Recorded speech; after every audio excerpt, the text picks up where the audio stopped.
Hi, welcome into the lab presented by Wolverine. You guys know what time it is. It is that week. It is the game. And this is going to be a special preview episode. I'm doing it solo, going to give you all the breakdowns, everything to look out for, and tell you why I believe Michigan is going to win. Not just keep it close, but win. But before I get in there, please just take a look down here. It's the game, but it's the Game Gives Back. I need you guys to go over to gamegivesback.org. I am starting a fundraiser. We are trying to raise money, and it is a competition against Ohio State. Okay, we are trying to raise more money than the Buckeyes. Both funds are going directly back into the communities. Ohio State's will go to the Boys and Girls Club of Columbus. Our side is going to go to C.S. Mott's Children's Hospital. So for us, the whole theory here was, how lucky are we that the biggest concern we have this week is whether or not our team or our alma mater is going to win this weekend. GameGivesBack.org helps us donate to families at Mott's Children's Hospital to help them take care of some of the bills and the needs and take a little pressure off their life. So I want to leverage that competition, guys, that competitive fire, and use it for good back in the communities. GameGivesBack.com. Here's the most exciting news before we get into the preview. Davis Warren is on board. You know, our quarterback. He overcame cancer already. He beat cancer in his life. He is on board as an ambassador for us. What we're asking is $16 for number 16. Davis Warren wears number 16. Can you guys go to gamegivesback.org? Very easy to donate, and donate $16 for number 16. If you can donate more, that would be great. Why this is so important.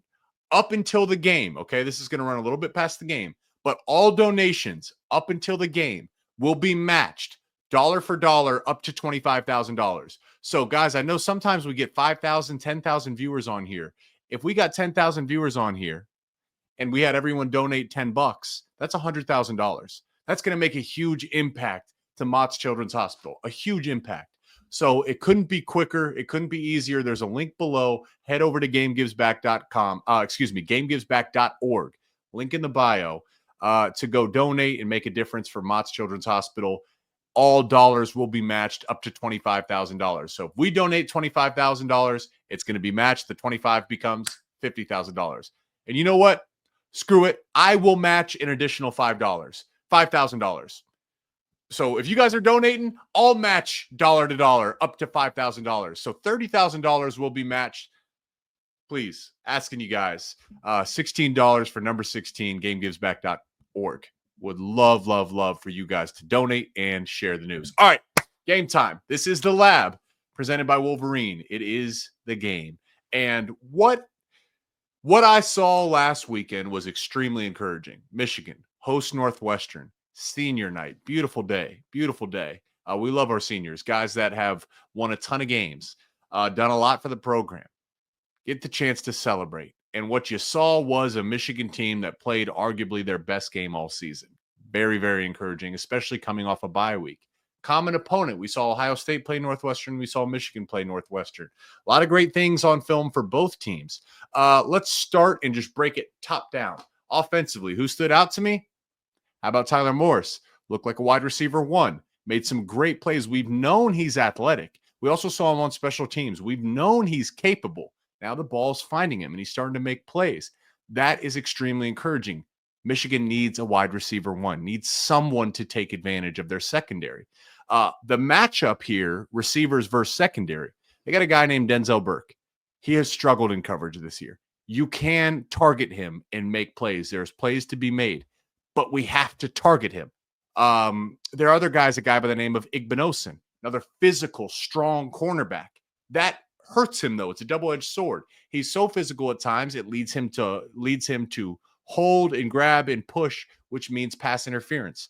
So obviously the game plan is going to be for Michigan to run the ball. We know it. They know it. The world knows it. Michigan's going to want to run the ball, but they have to be able to take advantage when Ohio State loads the box. If they're going to put 8 or 9 guys in the box, Tyler Morris is going to need to beat these guys, Denzel Burke and Igbinosun, down the field. And even if it's close coverage, there needs to be a willingness to throw the ball, because a pass interference works just as well as a completion. Okay, so we're starting there in the passing game. Great to see Tyler Morris explode. Known he's capable. Excited to see him in the future. We know Samaj Morgan, also very capable. Screens are going to be big. Jim Knowles loves to bring pressure. Ohio State is going to bring a ton of pressure. You saw that versus Indiana if you guys watched that game. They're going to bring a ton of pressure. They're going to bring it from all different places, and they're going to run D-line stunts. There's a lot of movement. This is a mental game up front. Hope I'm making sense to you guys. This is a mental game up front. You can't just say run the ball. You call a run, and then starting from the center out with communication, and I'm saying this now because it's going to matter when we talk about Ohio State's offense, starting from inside out from a communication standpoint, that's critical. So you call a run. Ohio State wants to run movement with different linebackers and safeties. There has to be an ID of the mic, and then if your double team is to the mic, +1 from the mic, or -1 from the mic. Everybody gets on the same page. That's how run plays work. That's how you identify defensive structures and make plays. Someone gave me a little bit of heck for me saying I felt like Michigan's offensive line has improved significantly since the beginning of the year. I'm gonna reiterate that. I believe Michigan's offensive line has improved significantly since the beginning of the year. That is to be expected when you consider how much they were replacing. They need to play their best game. Simply put, Ohio State's defensive front. I don't know if these names mean anything to you. JT Tuimoloau, Jack Sawyer. Those are the edges. Tyleik Williams. Tyleik Williams to Ohio State is Mason Graham and Kenneth Grant to Michigan. He's on that level. Okay, I know we love Mason Graham and Kenneth Grant. He's on that level. He's a first-round pick. I'm just being honest. And then a guy by the name of Ty Hamilton, also on that level. Not first-round level. Extremely disruptive and strong and capable. That's an NFL defensive line. It's an NFL defensive line. They can take over games. Outside of Indiana's initial drive, I was watching that Indiana game and I'm thinking, whoa, Indiana's going to win this game. They were winning in the trenches. Outside of that, nothing happened. Indiana couldn't do a dang thing, and it's because of the pressure and the suffocating intensity that Ohio State's defensive front played with. Defensive coordinator Jim Knowles is going to bring pressure. So just picture this with me. They're going to bring pressure, which means they're committing resources inside. Imagine I'm the football, all these bodies in the middle of the field, one-on-one coverage outside. Tyler Morris versus Denzel Burke and Igbinosun. Got to take advantage of it. On the inside, what we saw is a few years ago in Columbus, remember Donovan Edwards broke those big runs. I think the obvious thing is what a lot of people would say is, hey, when a team's going to, when Michigan's going to run the ball, bring pressure. Just send everybody. The problem is, and I'm going to try to find a way to visualize this. The problem is let's say you bring pressure and all of a sudden your whole defense is in line. So here I am and I'm the running back. Say this is the running back and this is the defensive line. You brought a ton of pressure. Look, I can't get through this, right? It's blocked. But if I can get through this, there's no safeties behind. So if you can bust through that initial wall, there's no one behind. That's how Donovan broke that big run late in the game against Ohio State in 2022. They brought pressure, and all of a sudden they got on the same level. There's no levels, a.k.a. touchdown. So the key there is for the offensive line and tight ends, you have to minimize. You cannot allow penetration because you need Donovan or Khalil. You need them to get momentum going downhill. If you give up penetration, that's where he's going to have to make cuts in the backfield, which minimizes his acceleration and speed and it gives you a lesser chance of being able to take a big run to the house. But again, if they bring pressure and if you stonewall it, now there's a wall where all you have to do is break through and there's going to be a ton of green grass. Win your one-on-one matchups outside when they bring pressure, Tyler Morris. Samaj Morgan, be elite in the screen game when the ball comes your way. Offensive line, protect, communicate, ID the Ohio State defensive fronts. Talk, be on the same page in the pass game and in the run game. Running backs, if the offensive line does their job and minimizes penetration, sayonara, good night, say I'll see you tomorrow, bust through that line like Donovan Edwards has done many, many times, and blow a kiss on your way to the end zone. There's the major keys. Now, we got a new segment called Who's Got the Sauce, presented by Top House Original Peanut Sauce. A lot of exciting things. They're another one of our sponsors. I know you guys have stuck with us. Introduced you to Top House last week. Awesome sauce. Ketchup, mustard, great. This is your next staple. So who's got the sauce? Something that I'm going to talk to you about. A guy that really has sauce. Okay. What I'm going to define that is, and this is going to kind of put a one of the final bows on the offensive part of this preview. Who's got the sauce? Colston Loveland's got the sauce. Now, I'm recording this on Monday, and Colston has been injured, but Sharon Moore announced that he believes he's trending to go back, and I expect him to play. Who's got the sauce? Colston Loveland's got the sauce. So much narrative. There's noise outside the program. I don't understand it. A lot of people are expecting, they almost like want Colston to stop playing. They almost like want him to like get ready to go to the NFL and move on to the next level. And it's like, dude, what the heck? Not only is Colston playing, but he's playing extremely hard. And of course, he's playing really well. It's what he does. Colston, when he steps on the field, he gives it his all. That's why he's got the sauce. Thank you to Top House. When teams bring pressure, that means there's less resources in the back end, which means when you get into play action and passing, you have to win your one-on-one coverage. In order for Michigan to win this game, here's the formula, okay? If it's a shootout, Michigan's not winning the game. Michigan's not winning a shootout. So just let's start there, process of elimination. If it's a shootout, Michigan's not winning. So in order to win this game, you need it to be a competitive, low-scoring game. I'd say the cap has got to be 20 to 30 points is a lot. I'd think it would need to be under, but 20 to 25 points, I think, has got to be the cap. 30, you can probably do it. Low scoring game, which means control the clock and minimize possessions. When I'm calling games against elite teams, what the underdog opponent typically says is, hey, we're going to use the full play clock to minimize possessions. If teams are right here on the same level, let's say they're equal, but this one's better. Okay. Say this, my left hand is the better team. Okay. As time goes on and more opportunities come about, the worst team is not going to be able to do anything with their opportunities. So they stay down here low scoring. But the better team is going to separate, okay? They start to score more and more points. It's exponential, okay? I'm not saying Ohio State is just simply better than Michigan. It's not what I'm saying, but they're more qualified and they're more proven. They have much more stability offensively and have shown an ability to score more points. They're much more comfortable in a shootout. So for Michigan, the game plan has to slow down the game. So who's got the sauce? Colston Loveland has the sauce because in third down situations, Michigan has to convert in order to continue to bleed the clock and slow the game down.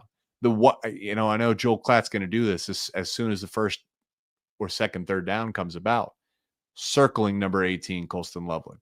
We all know where the ball's going.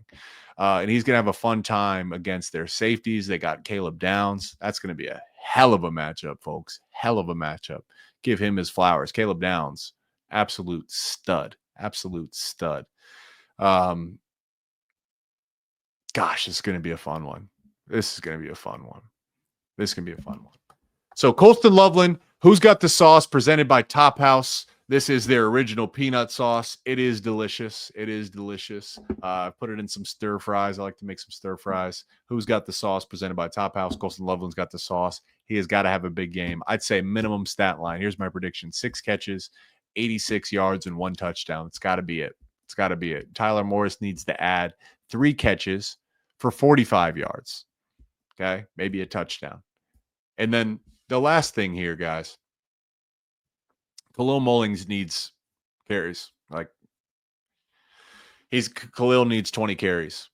It's a mirror image of Hassan Haskins, and there's so many similarities there. Hassan Haskins comes in as linebacker, converts to running back, and just gets better and better and better until finally it comes to a point in 2021 in the big house with the snow falling when he has a 5-touchdown legendary freaking day running over and through and around guys.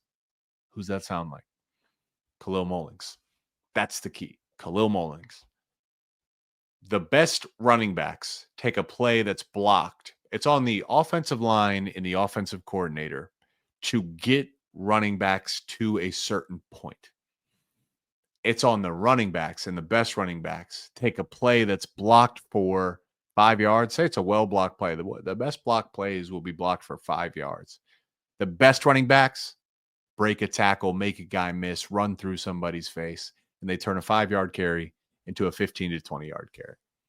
Khalil, Donovan, there's your keys. There's your keys. So quick review of the offense. Tyler Morris has to beat one-on-one coverage, and Davis Warren has to find the ability and level of comfort to throw the ball outside to Tyler Morris. He has to come back to the football. David Igbinosun, their corner, very prone to interception or very prone to penalties. Denzel Burke has struggled to bat balls down in contested catch situations. Here's a stat line. I don't have it updated. But Denzel Burke's their cornerback one before last week against Indiana. So from the range of the beginning of the Oregon game through their Northwestern game, I'm talking about Denzel Burke of the Ohio State Buckeyes. In that window, he had been targeted 19 times. Number 10, Denzel Burke, had given up 17 catches on 19 targets. On those 17 catches, he'd given up 277 yards and a touchdown. It was over 16 yards per catch. He only had 2 PBUs. That's their best corner. He is much more capable than that, much more dangerous. He's a better player than that. But what I'm saying is you can attack him. You can attack him, and you have to attack him, and you have to make plays. Working outside in, there's Tyler Morris. When Ohio State brings pressure, Jim Knowles, big part of the offense, bringing pressure. The offensive line has got to have a plan. Communication, inside out. Identification, inside out. Execution. That includes the running backs in pass pro. You have got to have a plan for pressure, including the screen game, which is where Samaj Morgan comes in. This is a game for Samaj. You don't need to have 150 yards, but when you get an opportunity outside, you got to make a guy miss and you got to strain. You got to go. You got to go. And those are going to be key plays, hidden yards within the game. Tyler Morris, Samaj Morgan. Then you just forget the outside. Just it's like carving out a cake. Forget the outside, the secondary, forget the wide receivers. The battle in the trenches. It's why Michigan labeled their 9-on-7 drill, their inside run drill. They called it the Ohio drill, the beat Ohio drill.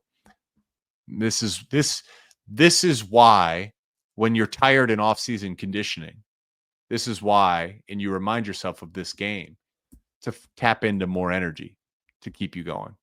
When you want to rack the weight on the bench press because you're tired, or you want to lower the weight on the squat rack because your legs are sore, you say, did I do enough to beat Ohio today?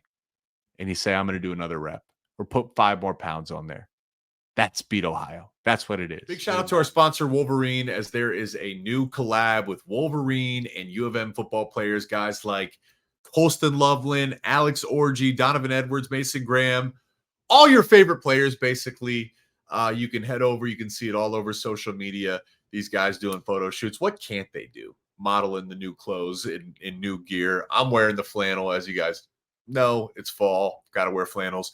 But there is a new special edition Michigan branded Wolverine work boot. It's beautiful for the fall. Actually would go really well with this flannel. So basically, if you guys want to shop this collection, shop the new work boots, shop the new collab between Alex Orji, Mason Graham, Colston Loveland, all these guys, head over to wolverine.com/blue collar. Again, that's wolverine.com/blue collar to shop the collection and learn more about Wolverine's NIL campaign with hardworking Michigan football players. It embodies that.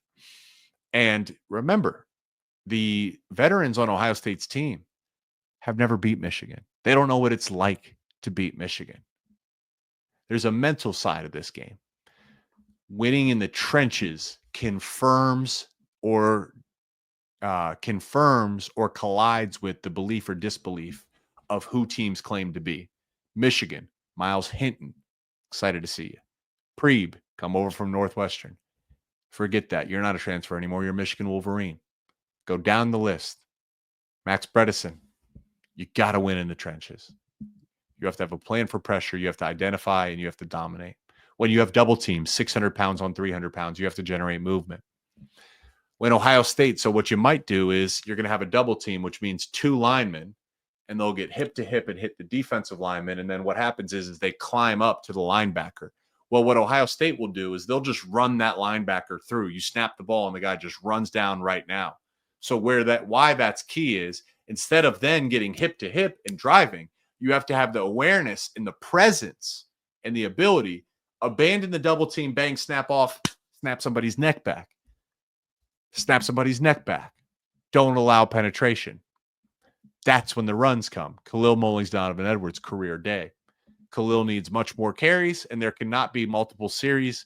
There cannot be 2 consecutive series, let alone 3 or 4 or 5, where Khalil Mullings doesn't get a carry. Can't make it any more simple than that. That cannot be the reality this weekend. Michigan, slow the game down, control the clock. Colston Loveland, win on third down. Davis Warren, find him, move the chains, snap the ball inside of 10 seconds on the play clock. You don't need to go hurry up unless you have a plan and you're ready to execute. Colston Loveland win on third down and in the red zone. And then the last thing is someone's got to step up in this game. Someone's got to step up. When I was playing, you'd see some guy from Ohio State was JT Barrett. He'd get hurt. And you're not rooting for an injury, but you're saying, oh, wow, like that guy is a stud. They're without their stud. We have a chance. We can win. Rest in peace. Dwayne Haskins comes in the game and you're saying, holy cow, that's an NFL quarterback that they had on their sidelines. That's this game. The guy flips off the crowd in 2013 and gets kicked out of the game. In comes Pat Elflein, a redshirt freshman. Started every game from that point on. Stepped up. David Ojabo. He stepped up. Not because of an injury, but because of all the attention that was going to Aiden Hutchinson. David Ojabo steps up across from him. That's where you get the Ojabo chant. Rod Moore's injured right now. How about a guy like Hillman? Like in what I'm seeing, physical. Can he step up? Colston Loveland's playing hurt, meaning other guys got to step up and support him. Will Johnson, injured. Hopefully he'll play. Sharon Moore sounds like he's trending, and he believes he'll play. Other guys got to step up. So Blake Corum, hurt 2022. Donovan, career day, legendary. So that's the offense. I know I've said the last thing a few times. Davis Warren, really excited to see him, man. Really excited to see him. What we saw last week was beautiful and frustrating with how Michigan took on Northwestern. It was beautiful and frustrating because you say, wow, that's what it looks like when it's done right. And I can't help but to think that Michigan isn't an 8 or 9 win team if they had stuck with Davis Warren all season and stuck with this game plan all season. I think they're an 8 or 9 win team. Just, but I'm excited to see him because of everything he's overcome in his life. It's got to feel like destiny at some point. Life has thrown missiles at him and he's dodged them or he's taken them and picked himself back up. That's a leader. And when Davis Warren enters the huddle and the other 10 guys look at him, what do you think they think? They're thinking that's our guy. The offensive line's looking at him and saying, yeah, I can't wait to block for this guy because he's a warrior too. That unity in the huddle is key. I'll leave you with one lasting memory for the offensive part. This is the Michigan offense preview against Ohio State. The lasting memory of when the tide turned in this rivalry. There's a lot of opinions. I had just retired from the NFL. It was my first season of football not playing. It's 2021 in the big house. I got 2 tickets. So my now wife and I are sitting right behind the Michigan bench, a few rows up, back and forth. The snow is falling. Those beautiful all blue, the blue jerseys, beautiful, beautiful day with the snow falling, a competitive game back and forth. There was a moment where Michigan was down in the red zone where a young Roman Wilson was kind of caught up on the ground with an Ohio State DB. And they go back and forth, and then a flag gets thrown, and there's some buzz in the stadium of like, what's going to happen? What's going to happen? Michigan's offensive line, Trevor Keegan, those guys, they come running over with Keegan with his eye black. Can still see it. They come running over and bang. Eric All put their face mask on those Buckeyes. Like, hey man, you don't mess with our guys. It gets better though. So then the refs are trying to separate them again. The buzz and the energy in the stadium is like, ooh, like what's going to happen? What's going to happen? And then Trevor Keegan comes running over towards his sideline, which is right where I was sitting. Aiden Hutchinson, I think, was on the field trying to rally his troops and say, guys, no penalties, no penalties. And they both rip off their helmet. There's the eye black. And they start pumping up the crowd. And and it goes from buzz, buzz, buzz to bang, pop. It sounded like an explosion in the stadium. And what those guys were communicating is saying, this is not the Michigan of yesterday. This is when the tide has turned. I'll never forget that moment. I'll never forget that moment. There will be moments in this game.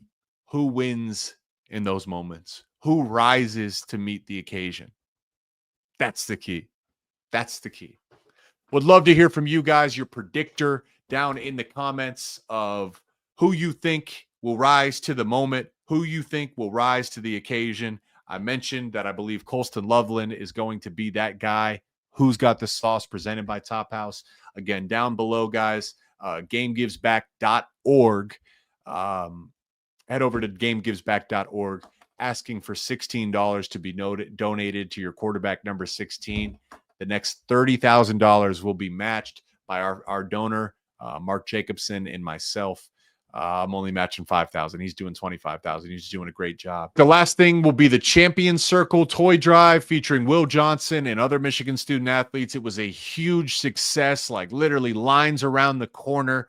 Awesome chance for you guys to give back to the communities and to meet your favorite student athletes, including Will Johnson. Here's the information you need to know. It'll be December 14th at Somerset Mall from 1 to 5 p.m., breaking into two little halftimes. So from 1 to 3 p.m. is when you'll get to meet Will Johnson and other student athletes. We'll have a full list coming out soon. And then from 3 to 5 is going to be the Michigan Olympic sports student athletes. Again, the full list will be coming out soon. So that's December 14th at Somerset Mall from 1 to 5 p.m. The toy donations will be benefiting Sound Mind, Sound Body, Best Buddies of Michigan, and other local charities. So really, really cool stuff there. Lot stuff, a lot of opportunities for you guys to give back. That's the Champion Circle Toy Drive in person, December 14th, 1 to 5 p.m. at Somerset Mall. Meet Will Johnson and all your favorite student athletes. And thank you guys for joining. This is the offensive preview. You know I'm going to give you a defensive preview here soon, but we're at that 30-minute mark. We'll see you next week.